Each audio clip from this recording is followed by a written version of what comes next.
Hi, Matt Lewis, personal trainer at the Life Fit Center on Riverside Drive. I will take you through a few shoulder exercises that you can incorporate into your weekly routine. We're going to start off with a warm-up and then we'll get to it. Start with little circles forward. Going to gradually get them a little bigger and as big as you can go. We're going to go little circles backward. I recommend having your palms facing up. This will avoid clicking in your shoulders. Gradually get them bigger and as big as you can go.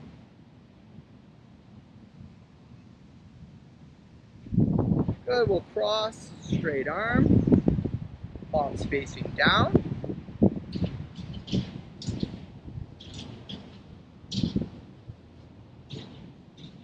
And bend at the elbows, opening up the chest, hand over hand, palm facing down. Whew. Already warmed up. Now we'll bring the elbows, the side body opening up, external rotation. Keeping that 90-degree bend in the arms and keeping your elbows latched to your side body.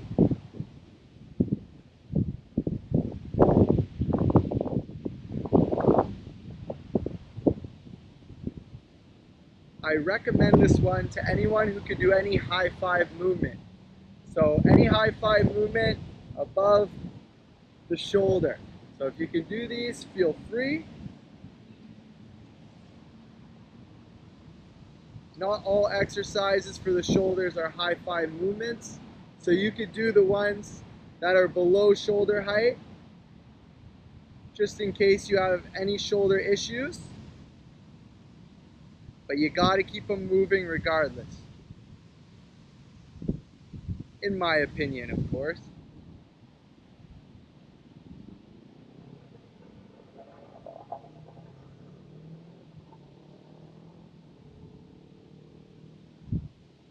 Good. We'll just reach up, down, reach up, down.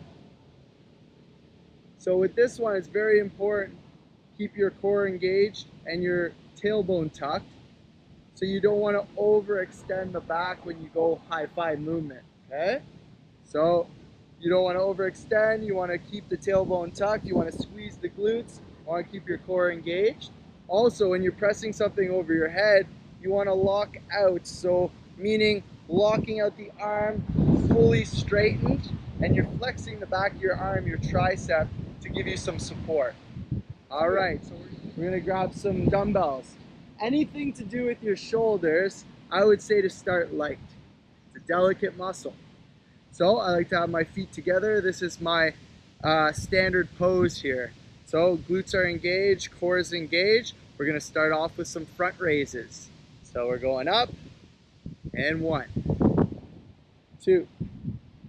We're going to do 8, 3, 4. Inhale as you lower, exhale at the top. 5, 6, 7, and 8. So straight arms. Now you're going to have a slight bend in the arms. We're going to do lateral raise. So we work the front of the shoulders for the front raise. Now we're going to do lateral raise. We're going to have a slight bend in the elbows, and we're going up. Shoulder height is good. We're going for 8. Breathing in, breathing out as you raise the weights, as you exert force. That's 3, 4, 5, 6, 7, and 8. Perfect. Now we're going to go into a reverse fly. What's important here is you want to hinge at your hips. You want to keep your back straight.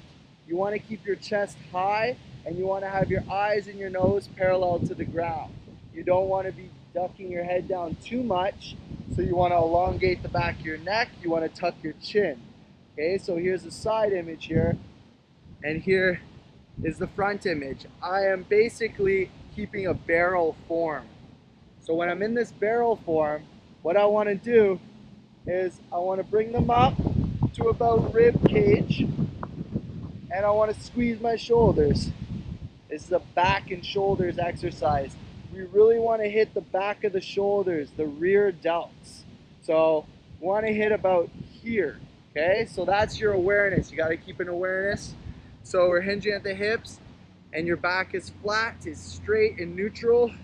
And we're going up, we're squeezing 1 to 2 seconds, and lower into your barrel form. Squeeze, and lower, that's 2. Breathing out, breathing in. 4, 5, palms are facing down. 6, 7, and 8. Good, so you did the front for the front raise, arms are straight. We have a slight bend in the elbows for the lateral raise, and then we have the reverse fly. So slight bend in the elbows as well, just remember the barrel shape. All right, now we're gonna go into an overhead press. So what I said in the warm-up is you really wanna tuck your tailbone in and you don't wanna overextend your back. So we're getting into our position. We're going ear to eye level here, okay? So pressing overhead, lowering down to ear to eye level. That's 1. Locking out the arms, that's 2. 3, 4,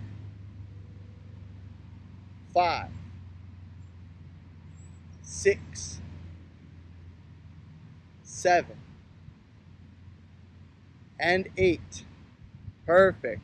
So the beautiful thing about an overhead press is it requires a lot of strength to do this. So you've already done that, and you can add a lot of weight when you're doing an overhead press. But if you're doing a lateral raise, stick to light weight. And if you do a front raise, stick to medium lightweight. But overhead press, you want to aim to go heavy, okay? Regardless, it's a tough exercise. Now we're gonna hit the back and the front. So when we're doing the front shoulder press, we're hitting the front of the shoulder. Now we're gonna hit the back and the front of the shoulder, and we're gonna do some Arnolds.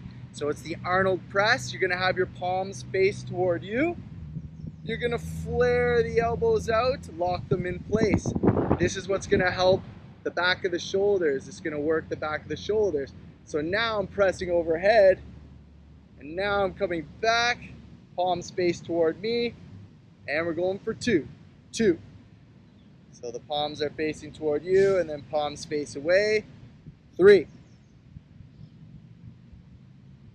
4, 5,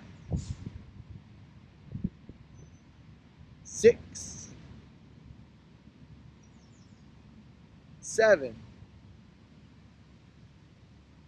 and 8. Good work. All right, now we're gonna compound the movement just for the ender, okay? So we're gonna keep the same form. Remember, not overextend the back. So I like to keep a little bit of an awareness here. If my hands aren't straight, if they start to go high or low, I'm doing it wrong. So I always pretend that there's a cup of water where my waist is and a cup of water where my chest is. If I start to tilt, the cup of the water falls. If I start to tilt my pelvis down, the cup of the water falls. So you want to keep that awareness. That's the analogy that I'm going to use for today. So now we're going to compound the movement. We're going to do some curls. So we're going to curl. Now we're in the Arnold. Now we're in the shoulder press. All right. All the way down into your curl. So you want to go all the way down. You want to flex the triceps.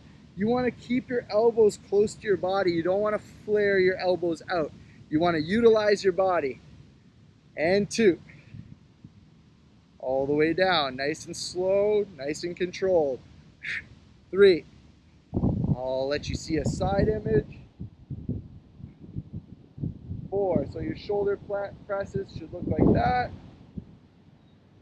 Squeezing the glutes. 5. 6.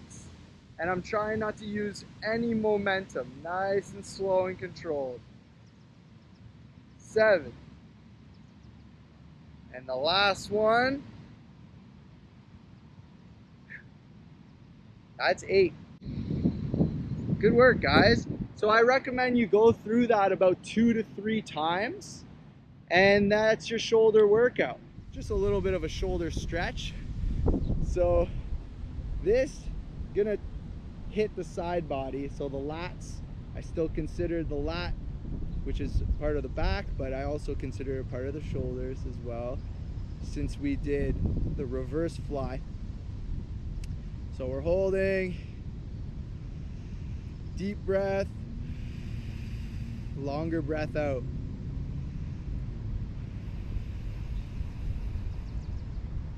So even doing this one time around, maintaining your muscle mass, better than nothing.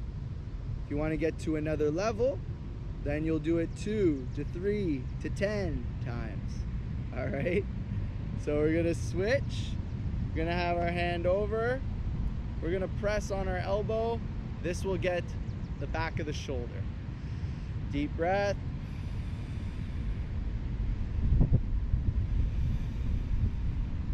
Good. And we're gonna do the other side. We'll switch. And we're gonna stretch the lats.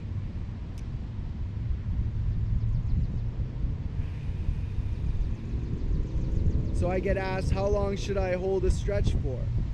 It's all relative, but I always say a minimum of 15 seconds. I like to get at least 4 deep breaths in. Calm the nervous system down.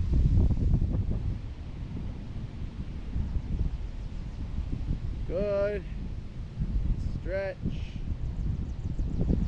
So really, you put your left over your right shoulder and then you press into your elbow. Hold. You can contact me at mlewis@racenter.com, and there will be a link in the description. Thanks once again.